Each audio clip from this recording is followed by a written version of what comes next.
All right, so these are the pictures I took. I'm gonna put them up in a small, like a short video.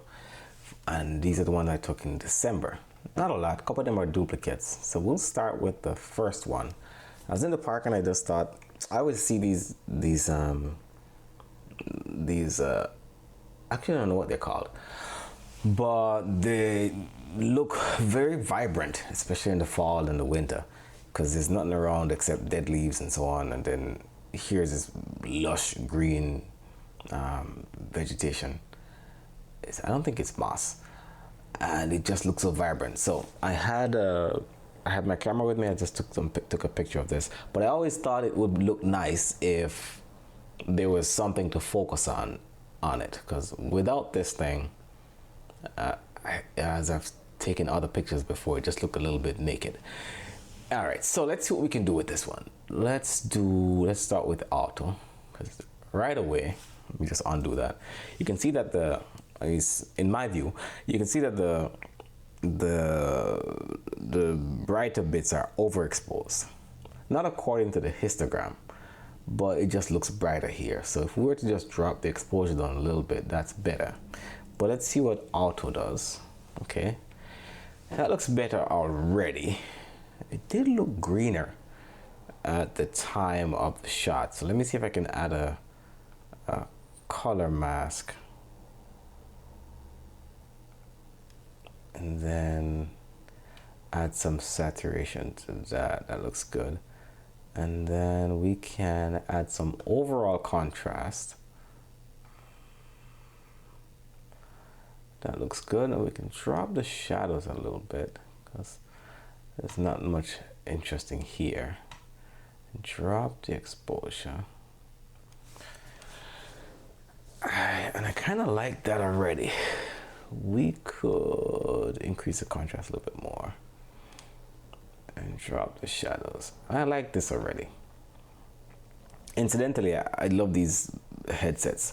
There is some lag with the audio, but as far as the ease of connectivity, they work well. Anyways, that's the reason why it's in the shot. That's the only thing I had in my pocket that I thought would look cool in this picture. All right, so that's the first one. I wouldn't do anything else with this. All right, this is a repeat picture. I took this picture before and I printed it. I actually had it hung up somewhere. And the reason I like this is because as much as it looks like, from a distance, it looks like everything is dead and rotting, there's a lot going on.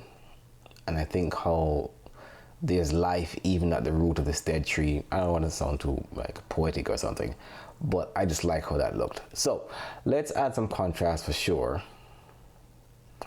And then let's add some saturation, overall saturation. Let's do that. And then we will pick the green and add some saturation to that.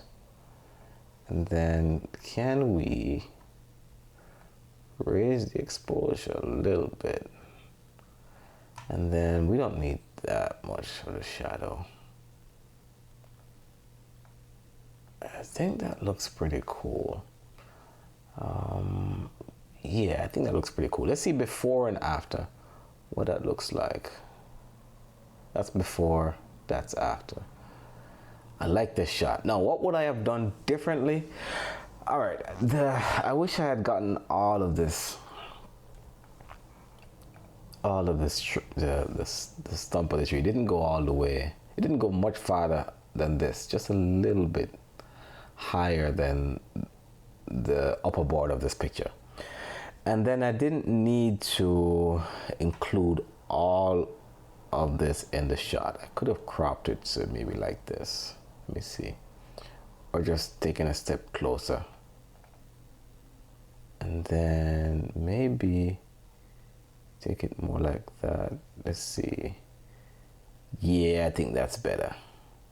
I think that's better. Yep, I think that's better. All right, let's see this one. So this is on top of a hill that I go for a walk on sometimes. One of the many paths I go on. And someone was kind enough, I think, to put a Christmas decoration at the top of the hill, which I think is pretty cool. So I tried two different shots. First one I took focus on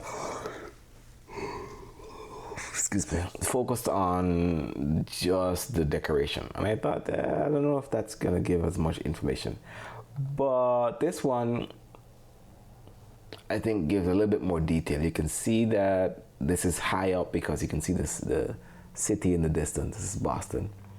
You can see the city in the distance, right? This is the plane that's landing.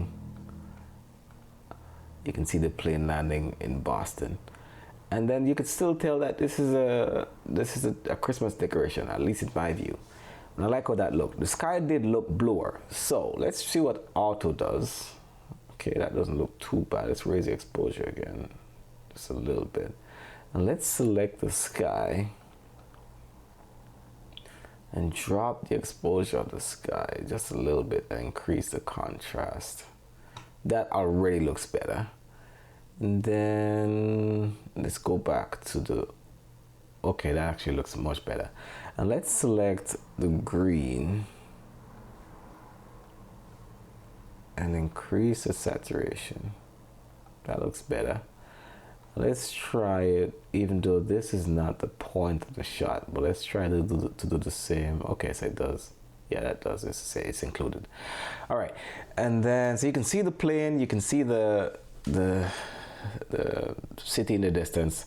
What would I have done differently is, right now I think the most interesting parts of this photo would be everything from the plane a little bit out, say half of this, or maybe 5/8 of this to the left, everything to the left of 5/8 of this image. I don't think it's as interesting. And then everything below, say 3/4 of the way from the top, also not interesting. So let me try to crop that.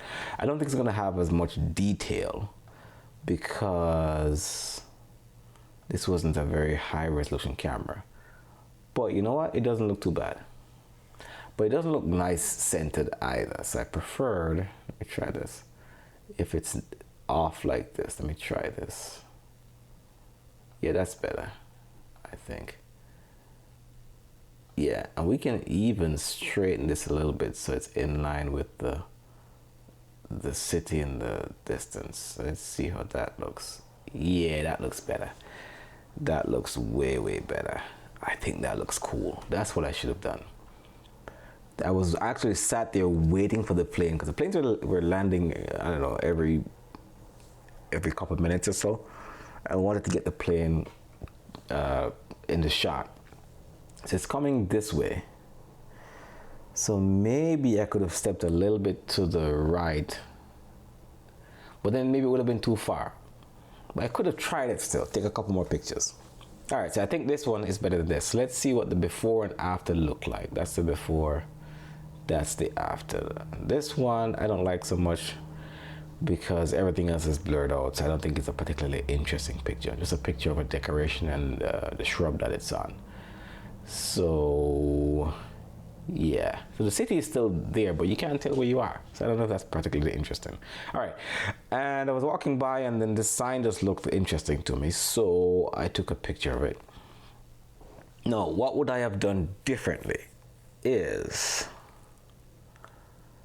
maybe, okay, so I don't know if I needed all these trees in the shot. I think just one tree, or even taking the picture a little bit more to my left, angled more to the right. So more from left to right than pointing this way. But in all honesty, I just took the camera, focused on the sign and took the picture. So, but it's still, I think it's a cool picture. I like the shade under here on the trees, but I could have gotten all that and then some if I just angled from left to right. Or zoomed in, let me try to crop in to include, cut off this tree over here. Let's do that. We know that's a tree, so we don't need to have it. And then we can do that one. And then we could do that one. So let's see what that looks like. Yeah, now, if somebody was sitting here, that would have been cool, I think. And then I'd focus on them under the tree. under the tree on this bench. That would have been cool. That would have been real cool, I think. Let's raise the contrast a little bit. Something just having somebody or something to focus on makes your shot more interesting in my view. Let's raise the saturation and let's add a color mask. Actually, let's add a luminance range to begin with. So let's do, say, in these shadows over here. Yeah, that's good. And then we can add some contrast to that. And then let's see what before and after look like. That's before, that's after. All right, so we can drop the whites a little bit because the white at the picnic sign look a little overexposed. Let's drop that. And so this is before, this is after with the whites dropped. And I think that looks cool. All right, this other one I think is interesting because of this old building that's here, and I like the curves of the roof. You don't really see this much anymore, and I think it's interesting. So, and there's a body of water behind here and a huge pond over to the right because it's Horton's Pond. All right, so let's do auto. That already looks better. So initially it's underexposed, it looks like, but not by much, not by much. But the beauty of taking raw is that you can always edit this. Let me see what the sky looks like before and after. Yeah, okay, so the sky looks good here. And it looks blown out there. So let's see if we can select the sky. Hopefully it does a good job and drop the exposure of just the sky. Okay, so that looks better, I think, just a little bit. Just a little bit, okay, cool. So that looks better. So if we do undo the sky selection and then redo, that looks better, I think. All right, and then I wouldn't even increase the saturation at all with this because the intent of this picture was to show this interesting house. I don't mind the tree being in front of it. And what would I have done differently? I didn't want this to be in the center, but this much space over here is almost distracting, I think, because it's almost like an afterthought. I just pointed the camera and shot. But I really wanted to be off-centered, but it just looked like there's, I don't want to say it's negative space, but it's unnecessary information. So maybe I should have kept it centered. Yeah, maybe I should have kept it centered. All right, let's increase the contrast a little bit. See what we got, and then we can let me see if it shows. That's good. And then let's see if we can increase the saturation of this evergreen in the back. We can, let's add a color mask.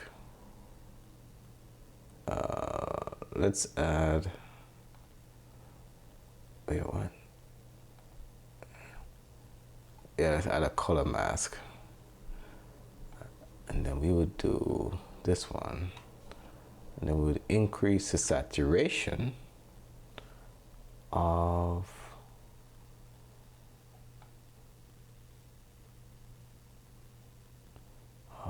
that. That's not too bad. Let me try this a different way. Okay. All right. I wouldn't do much else with this, really. Let me try to raise the exposure just a little bit. I don't want to raise the exposure in the entire thing. Let's try to select what's in focus and see what that does. Let's select subject. What will it select as a subject? Yes, I'd have to paint everything in. I don't think it's that big of a deal, to be honest. I think the idea is just the shape of the house. No one's looking inside the building. Cool. All right, a few more. I like this picture because it has a lot going on. Now, typically I always complain about pictures I take having too much going on, but when I looked at this shot, I knew there was something there. And quite often, I feel that if I stop to take a picture, it's because there's something worth taking a picture of. That doesn't mean I get the framing just right most of the time. However, look at this in black and white, and I just tried this. I didn't even know it would work, but something said I should give it a shot. So let's see. I actually do like it like this. I do. I do like it like this. Take it out of black and white. I mean, that's nice too. Black and white. So raise the exposure. Now, it would have been cool if somebody was sitting down here or standing. That would give someone something to look at. I don't know if I like it in black and white because it detracts from all the cool stuff to look at. I think if I had taken a picture of someone on the bench, that's it, just them on the bench, and it's clear that they were the focal point of the shot, or there were a group of people sitting somewhere here or something, that would have been cool. But with color, then people can, I think the viewer can look at the different elements of the picture. It wasn't that blue over here, it was overcast on this side, so that's true to form. And I think otherwise, everything looks as how I intended, or how it looked on the day with my eyes. And there's just so much going on and a lot of lines in here. I think it's a cool shot. What would I have done differently? I wish there was someone I could focus on, or something I could focus on in the shot. That would have been cool. In which case, if there was somebody here, then I would step closer and get a shot of them with less things in the frame. All right. Moving on, picture of my favorite subject, which is my cat. And I like her shadow from the sunlight here coming to the window. That's pretty cool. And also that this bench is almost halfway, almost kind of leading to her, but it's not immediately obvious. Let's do auto and see what that does. We don't need to raise the shadows that much, I think. Let's drop the shadows a little bit. What would I have done differently? Well, I firmly believe in taking pictures of kids and animals from their perspective, or as close to their perspective as possible. So perhaps starting with that, I would have gotten down lower. The problem is sometimes I try to take a picture of the cat and she sees me and comes running over. So the shot is, it's not ruined, but she doesn't stick around long enough for me to take the picture in the position that she sees me in. So in any case, I think that was a good shot, and I like the shadow of her shadow here from the sun. I think it's a cool picture. All right, this other one I was playing with a spot flash, not a spot, what do you call it, a snoot, and the flash was immediately overhead. Now, believe it or not, the light in the room was on, but the ISO was so low that the only thing that illuminated in the shot was what was lit up by the flash, which is pretty cool. So the best way to get better is to just practice. I was just practicing with this flash and do flash work and so on.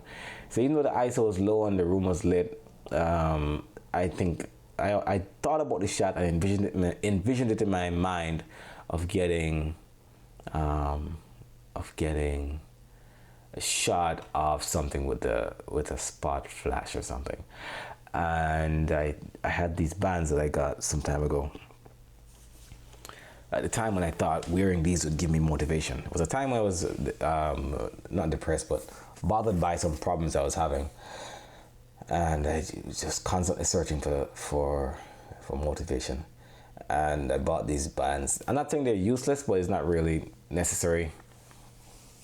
I don't think wearing them give you any special powers. In any case, I had these bands. I like to play chess, so I put them over the chess piece and I shot the flash on it. Now, what would I have done differently? I think what I intended to do was to get the flash exactly over the chess piece. You can kind of see that the front part of it is lit more than the back of it.